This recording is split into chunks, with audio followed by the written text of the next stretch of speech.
Hello Doggoers, ¿cómo estáis? Me paso por aquí, no para hablar de muñecas extrañamente, sino para hablar de música, lo cual no es tan extraño. Pero la pretensión que tengo sí que es un poco elevada. Hoy he visto un meme en el que se hacía un chiste sobre la zarzuela, que las personas que tengan formación musical seguramente pillen y les haga gracia. Yo lo he pillado, pero no me ha hecho gracia. Y es por eso que he decidido pues intentar aclarar una definición entre ópera y zarzuela que sea respetuosa con ambos géneros. Porque ambos géneros tienen un tronco en común que es el musical alemán, es el teatro musical alemán. La ópera es una obra dramática cantada y musicada, es decir, la música está en servicio del canto y de la interpretación, no como por ejemplo puede ocurrir en una pieza como el oratorio de Navidad de Bach, en el que ha estado Bach, nunca sé pronunciar esa CH del final. Alguien que me lo aclare y si no se lo preguntaré al Gemini después cuando termine. Porque es que digo Bath y Bath es un pueblo de Inglaterra, pero bueno, Bath el compositor.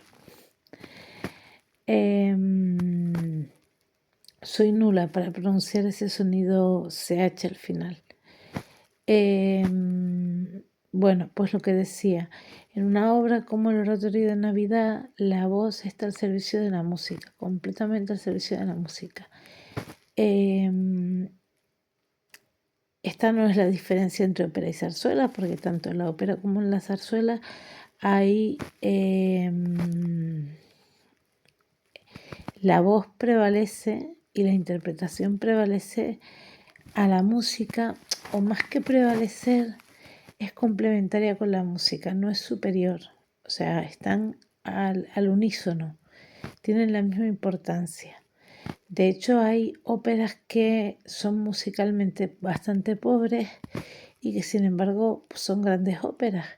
Y hay óperas que son musicalmente muy potentes, que no son tan famosas como otras que son menos potentes musicalmente. O sea, en la ópera se mezcla también mucho divineo.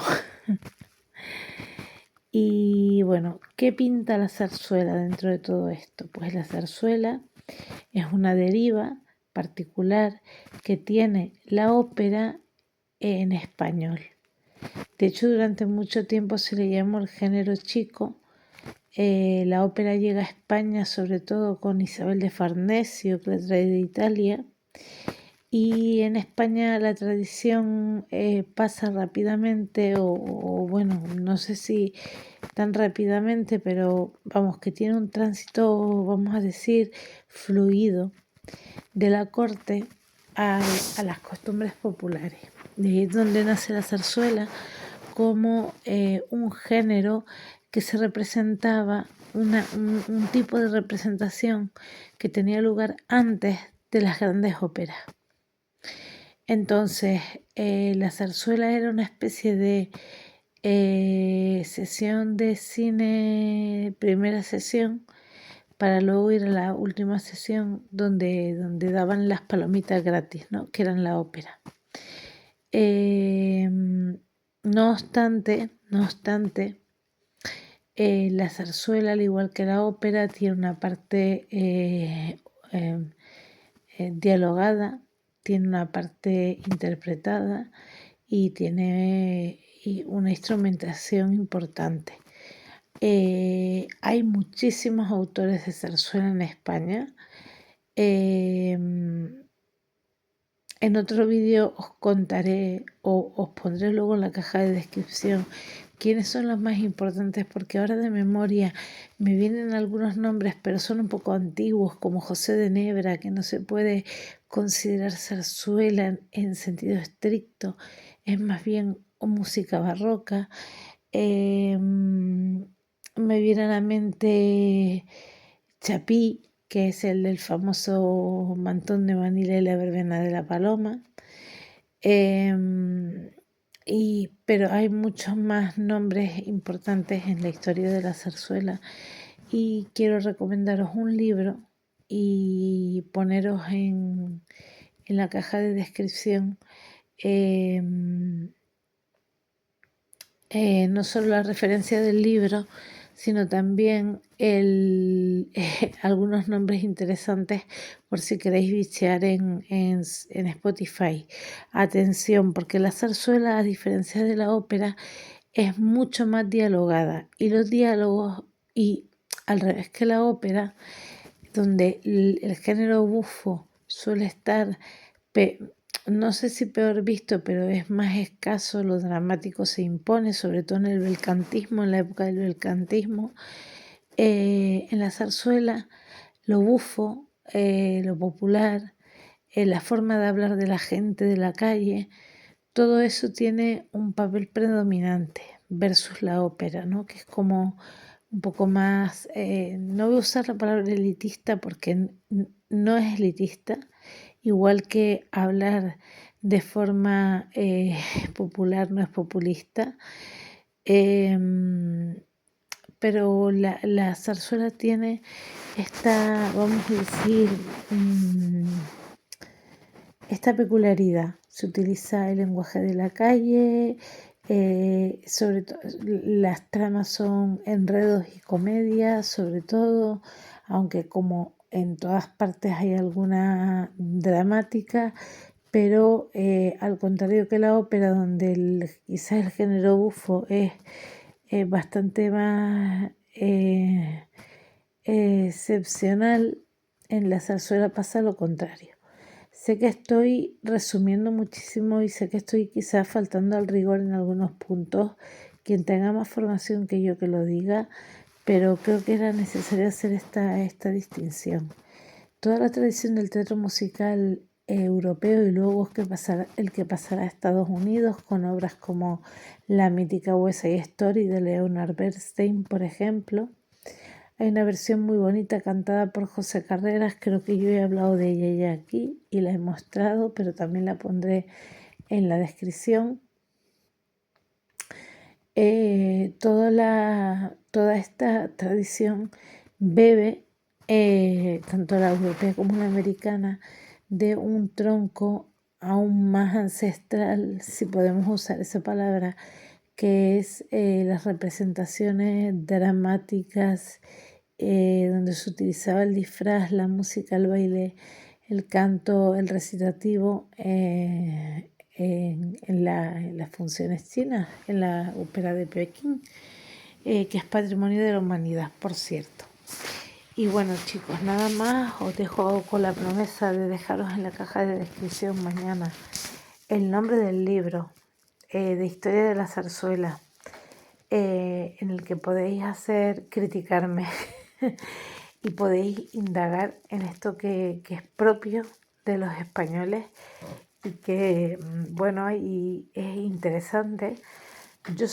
A mí me gusta más la ópera que la zarzuela por una cuestión de idioma, por una cuestión de temáticas, me gusta más el drama, pero no porque sea de menos calidad ni mucho menos. La zarzuela hoy en día, yo no sé cuándo se estrenaban las zarzuelas, qué calidad tenían por dado el público al que iban dirigidos, aunque la zarzuela era muy famosa, había teatros solo de zarzuela desde el inicio de la aparición del género. Luego eso indica que había una especie de especialización, ¿no? Una suerte de especialización.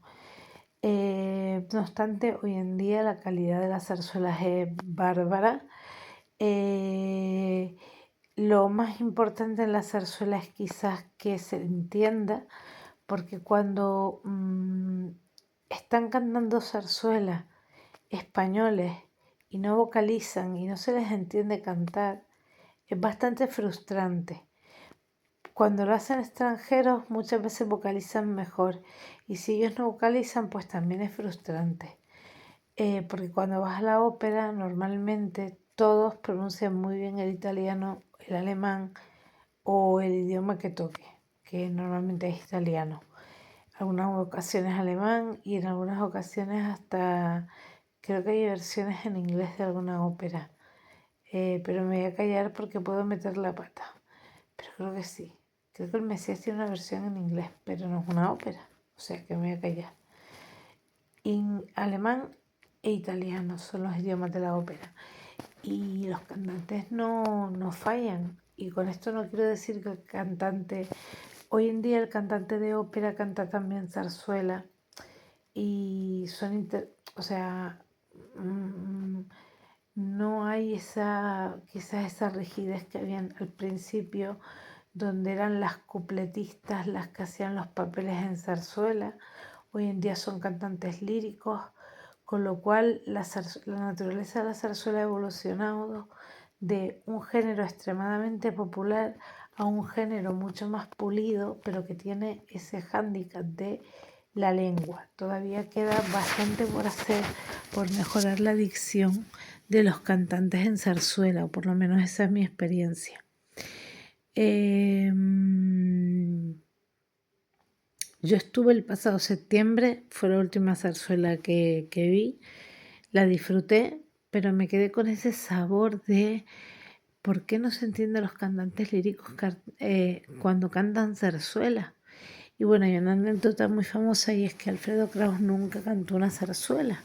O sea, cantó los entremeses de la zarzuela, o sea, las arias, pero nunca cantó una zarzuela porque le costaba mucho impostar la voz, es decir, le costaba mucho pasar de hablar a cantar en segundos. Así que eso es un mérito que hay que darles a los cantantes líricos cuando hacen zarzuela. Es muy duro porque en la ópera no hay esos saltos de la parte hablada a la cantada.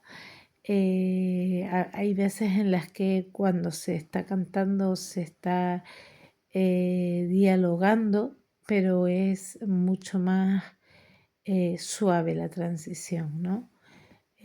Salvo cuando en Tosca eh, María Cara dice muori, muori, o asesino. Pues bueno, salvo esas excepciones, la ópera es más fluida. Os voy a pasar unas recomendaciones también. A ver, autores, recomendaciones de zarzuelas que tenéis que conocer o que tenéis que oír alguna vez en vuestra vida. Eso lo puedo hacer ya y es muy fácil.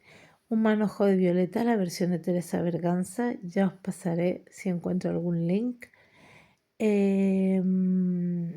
Y la primera ópera española, que se llama Marina. Y hay una versión maravillosa cantada por Alfredo Kraus y si encuentro el enlace también os lo pongo. Estoy segura que en Spotify hay algo, pero no pondría la mano en el fuego. Yo intentaré encontrar los enlaces donde podáis acceder a la obra entera.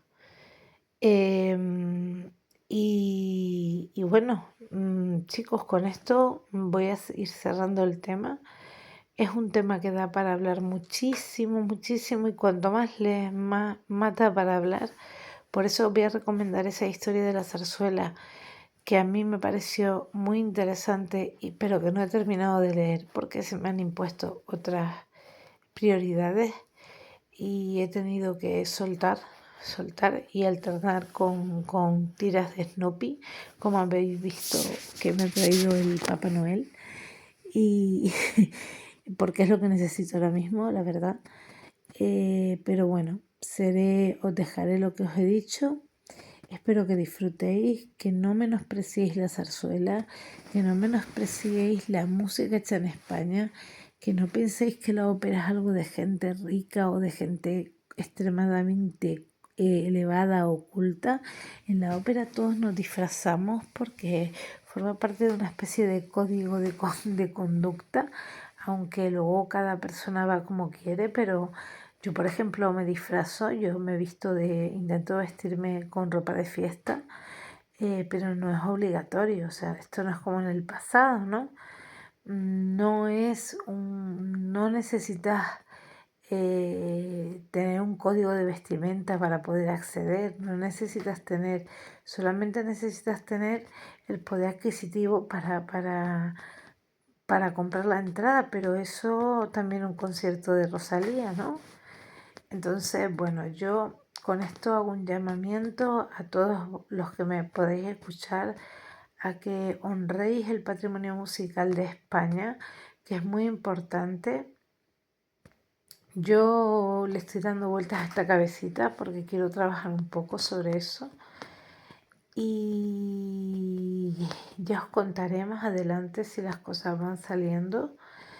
Y tampoco despreciéis la ópera, que es patrimonio de la humanidad y que es un género que tiene mucho que aportar, mucho que aportar. No solo los idiomas, no solo la escenificación, no solo el vestuario, no solo la puesta en escena, no solo la orquesta, las voces, eh, muchísimo que aportar, muchísimo. Y, y bueno, pues con este mensaje de llamamiento, de por favor id a la ópera, que no haya ido una vez en su vida que lo haga, como Pretty Woman, ¿vale? Que se ponga un vestido de fiesta y así se siente más Pretty Woman. Y si se emociona, pues que siga yendo. Y si no se emociona, pues por lo menos tendrá un criterio para decir esto a mí no me gusta, aunque reconozco X o Y cosas. O no reconozco nada, pero estoy segura de que no os vais a ir de vacío. A los que seáis de Canarias os veo en la temporada, que empieza en febrero, con el Elixir de Amore de Donizetti, que es mi compositor preferido en general, porque con respecto a Calas prefiero a Bellini, pero en general Donizetti es mi preferido de los belcantistas. Y luego van siguiendo cosas interesantes. Yo lo voy dejando aquí, ¿vale? Un beso enorme, os dejo en la caja de descripción lo que os he dicho y hasta el próximo vídeo. Chao, Dolgoers.